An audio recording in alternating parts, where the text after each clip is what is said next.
Three blind mice. College student Abigail, by the decision of the rector, goes home. All because of the fact that the girl. Poor academic performance, and there are suspicions that illegal drugs are to blame. Abby's parents, along with her brother Mark and her friend Laura, are trying to convince her that everything is fine. It can be fixed. But the girl perceives their care as interference in her personal life. She is especially angry at her friend, because it was she who handed over to her parents, although she herself once used it. In her defense, Laura says that she has dealt with drugs only a couple of times, while Abby was heavily hooked on the dose. Having decided that it is necessary to act radically, the family turns to a specialist for help. Kara arrives at their house and proposes to Abby along with relatives and friends go to their company's country house. It is located deep in the forest, there are no neighbors and the cellular connection does not work, which means that the girl will not be able to contact the one who supplies. She needs medications. Assuring that their rehabilitation center has used this place repeatedly, Kara, having received consent, takes the family to the address. On the threshold of the house, she gathers all the arrivals' cell phones so that Abby doesn't feel like she's the only one without a means of communication. The woman herself says that she needs to leave to make a few calls, after which she will return. And he'll adopt the general rules, no phones.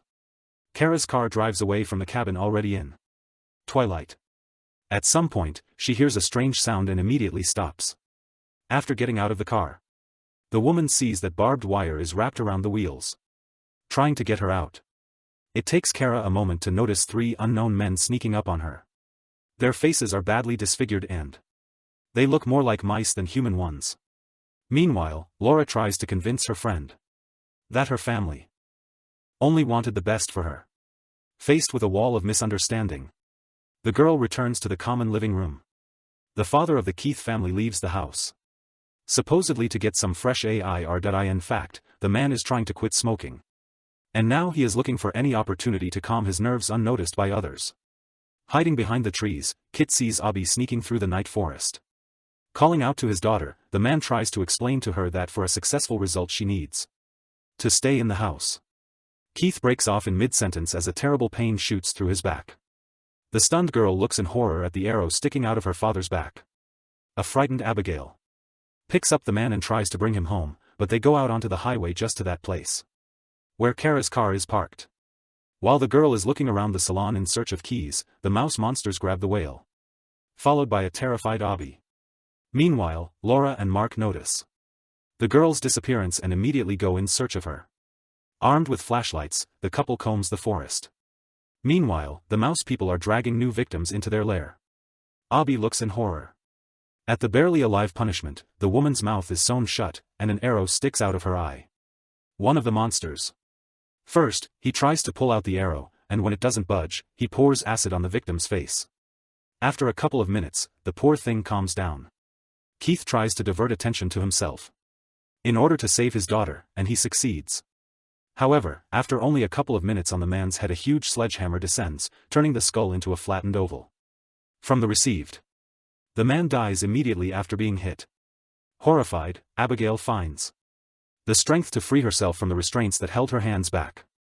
She tries to escape, but once in the maze of corridors and offices, I have to look for at least some landmarks that point to the exit.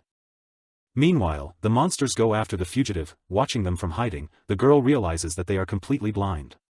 Trinity of huge mice are guided only by sounds and smells. Looking for a way out, Abby notices documents and notes spread out on the table. It becomes clear to the girl that she is in some kind of abandoned laboratory building. Her pursuers are the results of some terrible experiments. This is probably why they kill everyone who falls into their hands, while subjecting their victims to terrible bullying. Having found the floor plan, Abby tries to figure out exactly where she is. At this moment, one of the mutants cautiously approaches her. Frozen in place, the girl manages to remain unnoticed. With the help of the scheme, she finds a way out and finds herself in the forest. When she hears Mark and Laura's voice, she rushes to them. The girl hurriedly tells that her father was killed and now they are all in mortal danger. At some point, Abby realizes that her brother and friend don't take her words seriously. They think that the girl has taken something again and is now talking about her hallucinations. When young people return to the house, Abby remains stubbornly silent. The mother, seeing the scratches on her daughter's face, suggests that Laura and Mark take their car and go to the nearest city to see a doctor. She herself intends to stay in the house to wait for Kit and Kara. When Abby hears a knock on the door, she becomes hysterical, saying that she must not open it. Mark doesn't listen to his sister and opens the door. When he sees a monster with a mouse's head, he falls into a stupor, and when an uninvited guest stabs him with a clawed paw, the guy runs to the kitchen. Having managed to grab a knife, he pounces on the mutant. And he delivers blow after blow until he falls to the floor and stops showing signs of life. At that moment, Laura takes Abby into the bedroom and barricades the door. Hearing Mark's voice, the girls let him in. At this moment, the mother of the young people appears in the hallway. Behind her is a monster that delivers a crushing blow to the woman's neck. Falling, she screams at the children to escape. At this moment, the mutant emits a soft squeak, and small mice begin to run out from under the floor. They immediately pounce on the injured woman. Laura and Abby get out through the window, while Mark holds back the door. The girls get to the cars, see that someone has pulled out the battery. Realizing that there is no other way out, Abby suggests returning to the very bunker from which she escaped in order to find the keys to Kara's car. But first they help Mark get out of the window. One of the monsters managed to injure the guy's leg, and now he moves much slower than the girls. He sends Laura along with his sister, saying that he will be waiting for them at Kara's car.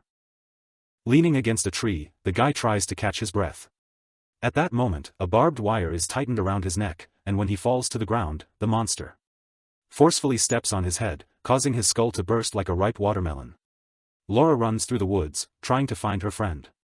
At some point, the girl falls from a strong blow. After making sure that the victim is unconscious, the mutants drag her to their lair.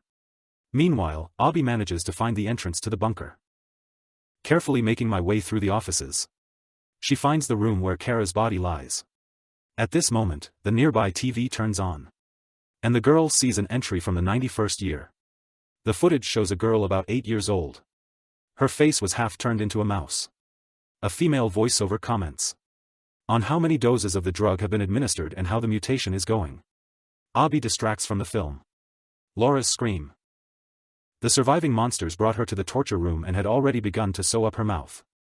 Carefully sneaking up to the mutant, Abby strikes him several times, and then frees a friend. After stunning the third monster, the girls find several cans of fuel. They are watering all the rooms in the bunker abundantly, intending to destroy this place. When Abby is already ready to light a match, Laura suddenly arches unnaturally. It was the mutant who pierced her through. Realizing that the last person close to her is dead, Abby throws a lighted match towards the canister. The fire engulfs the monster in an instant, causing it to emit its last squeak. Running outside, the girl watches as the bunker explodes. Exhausted and devastated, Abigail wanders through the forest, trying to find her way to civilization.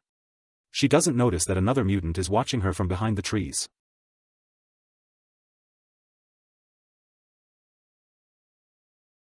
Thanks for watching. Subscribe and I will release more such interesting films.